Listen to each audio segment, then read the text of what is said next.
구독, 알림 설정까지 부탁드립니다. 오늘도 우리 사는 이야기 찾아주셔서 감사합니다. 사연자분이 보내주신 이야기 시작해 볼게요. 저는 여행을 좋아해요. 결혼 전에는 1년에 한두 번은 꼭 해외여행을 다녀오곤 했어요. 그래서 제 월급 통장은 매일 텅텅 비었지만 해외에 자주 나갔다 온 덕분에 저는 외국인 친구들도 많았어요. 그러다 결혼을 한 뒤에 집돌이인 남편 때문에 해외는커녕 국내 여행도 자주 못 다녔죠. 아기를 낳고부터는 더욱이나 집에만 있는 날이 많아졌어요. 그래도 저는 결혼 전에 워낙 많이 다녔기에 후회는 없다고 생각하고 여행지에서 찍은 사진들을 가끔 보며 추억을 떠올리곤 했어요. 제가 여행을 추억할 때 가장 많이 생각나는 건 늘 여행 가기 전에 제 등짝을 한 대씩 때리시는 할머니랑 한바탕 싸운 거예요. 여자가 얌전하게 회사나 잘 다니지 왜 그렇게 해외로 쏘다니냐며 엄청 화를 내셨어요.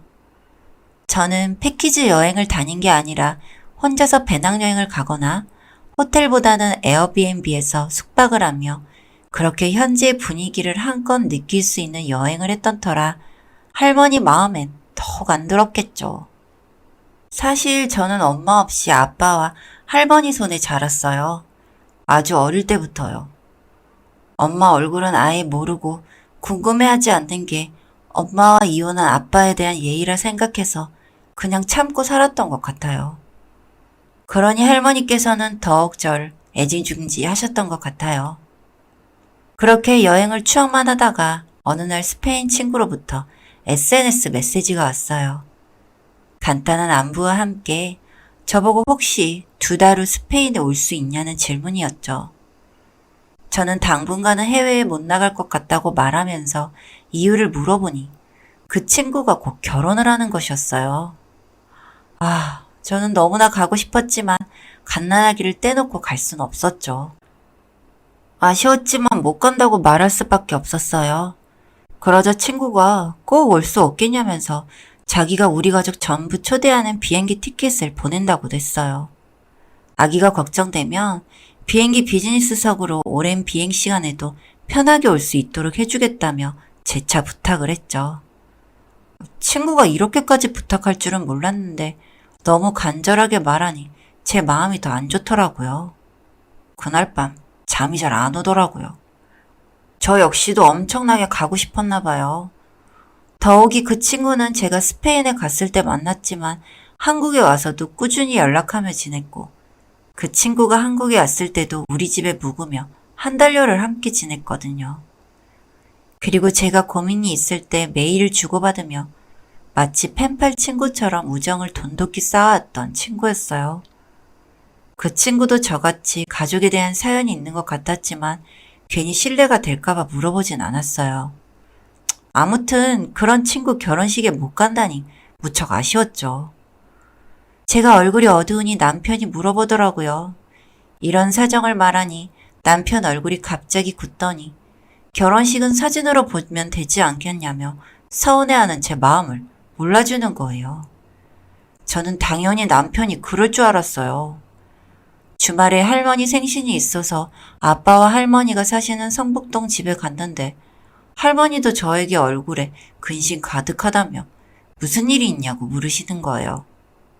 저는 남편도 이해 못 해주는데 할머니라고 별 수 있겠나 싶어 다시 등짝 맞지 않겠노라며 그냥 아무 일도 아니라고 둘러댔어요.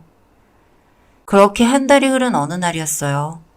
저도 마음을 접으니 차차 잊히고 그 친구에게는 결혼식 날 영상과 사진을 찍으면 저에게도 꼭 보여달라며 아쉬움을 달랬죠.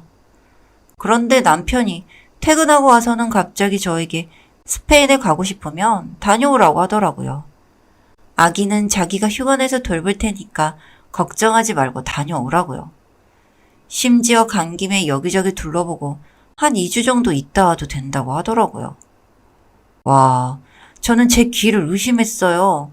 갑자기 마음이 왜 바뀌었는지 물었더니 그동안 아기 낳고 육아하느라 힘들었을 텐데 푹 쉬고 오라고 하더라고요. 집에만 있으면 우울증 온다고요. 저는 남편 마음이 바뀌기 전에 그날 밤 얼른 비행기 티켓을 예약했어요. 그렇게 한 달이 지난 뒤 스페인으로 떠나는 날이 왔어요. 저는 할머니에게 욕을 듣겠지만 그래도 2주간 남편에게만 아기를 맡기기가 불안하기도 해서 할머니에게 부탁드리려 전화를 걸었죠. 할머니, 나 내일 스페인, 응, 잘 다녀와라잉. 어? 할머니도 알고 있었어? 하모, 알고 있었지. 아가는 걱정하지 말고 다녀오거라. 내가 모레쯤 네 집에 가서 아가도 좀 봐주고 박서방 반찬도 가져다 줄게. 할머니가 알고 계셨다는 것이 너무 놀라웠어요. 아셨다면 아마 제 등짝 스매싱을 날리시려고 우리 집에 오셨을 텐데 너무 뜻밖이었어요. 아무튼 모든 게 착착 너무나도 순조로웠습니다. 드디어 13시간이 걸려 스페인에 도착했어요. 10년 전에 와봤던 스페인은 그대로였어요. 스페인의 날씨, 풍경, 건물들, 심지어 냄새까지 그때 처음 왔던 날이 저절로 떠올랐어요. 저는 친구를 만났습니다. 친구는 새 신부의 설렘 때문인지 기분이 무척 좋아 보였어요. 저는 친구가 사는 집에 묵기로 했어요. 친구의 부모님이 먼저 제안하셨다면서 한국에 돌아가는 날까지 자기가 신혼여행 가고 없더라도 부모님이 잘 해주실 거라면서 안심하고 잘 지내다 갔으면 좋겠다고 하더라고요. 저는 거절할 이유가 없었죠. 그렇게 스페인에서의 행복한 날이 시작되었습니다. 저는 친구 집에 갔는데 상상했던 것보다 너무나 으리으리한 집이라서 놀랐어요. 무슨 성 같았어요. 친구가 이런 부잣집 딸이었다니. 놀란 입을 다물지 못하고 안내를 받아 거실로 들어갔습니다. 집에는 아직 부모님이 외출을 돌아오시지 않은 것 같았어요. 저는 집을 둘러보다가 벽에 걸린 가족 사진을 보게 되었어요. 바로 그 순간 저는 안 그래도 놀라운데 더 놀랄만한 일이 벌어졌죠. 사진 속 친구의 엄마는 한국인이었던 거예요. 그런데 그 얼굴이 제가 봐도 저랑 너무 닮은 거예요? 저는 온몸에 소름이 쫙 돋았어요. 나랑 이렇게 닮을 수가 있나? 제가 멍하니 사진을 바라보고 있으니 뒤에서 친구가 제 어깨를 톡톡 두드렸습니다. 친구가 뭔가 아는 눈빛이었어요. 제가 말하기도 전에 친구가 차근히 설명하기 시작했어요. 사실은 내 새엄마가 한국에 두고 온 딸이 너야. 우리 아빠는 엄청 오래전에 너희 엄마 재혼하셨거든. 내가 아주 어릴 때 우리 엄마는 돌아가셨어. 10년 전에 네가 여기로 여행 와서 나랑 같이 다니면서 사진 찍은 것을 보고 새엄마가 알아보시더라고. 얼마나 우셨는지 몰라. 세월이 흘렀는데도 본능적으로 아셨나 봐. 나한테 이름을 묻고는 더 펑펑 우시더라. 어쩐지 내가 여행은 너에게 끌려 여기저기 안내하며 같이 다녀준 것도 운명이었나 봐.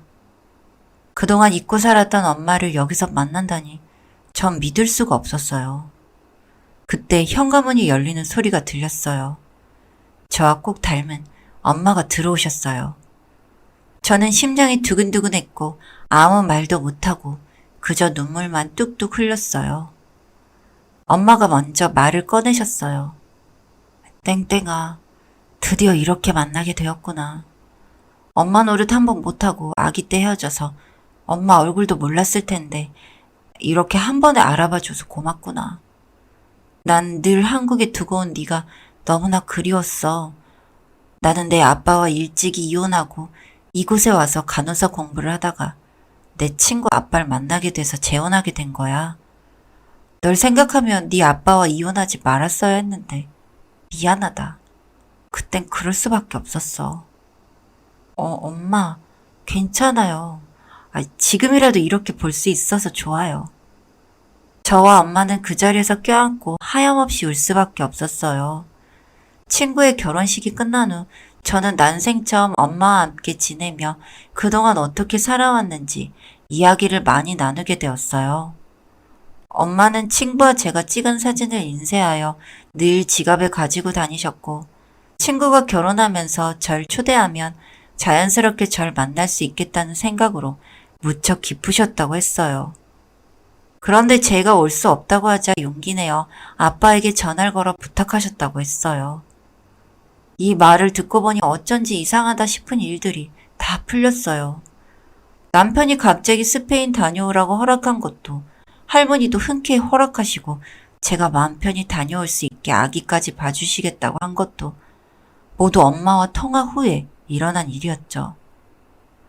저는 조심스럽게 엄마에게 물어보았어요. 아빠와 왜 이혼하게 되었는지요. 엄마는 머뭇거리시면서 이렇게 말씀하셨어요. 네 아빠는 엄마를 애초에 사랑하지 않았어. 내가 대학 다닐 때 너희 아빠를 일방적으로 따라다녔지. 너무 마음에 들어서. 그런데 너희 아빠는 내 마음을 쉽사리 받아주지 않더구나. 그러다 어느 날 갑자기 결혼하자고 하는 거야.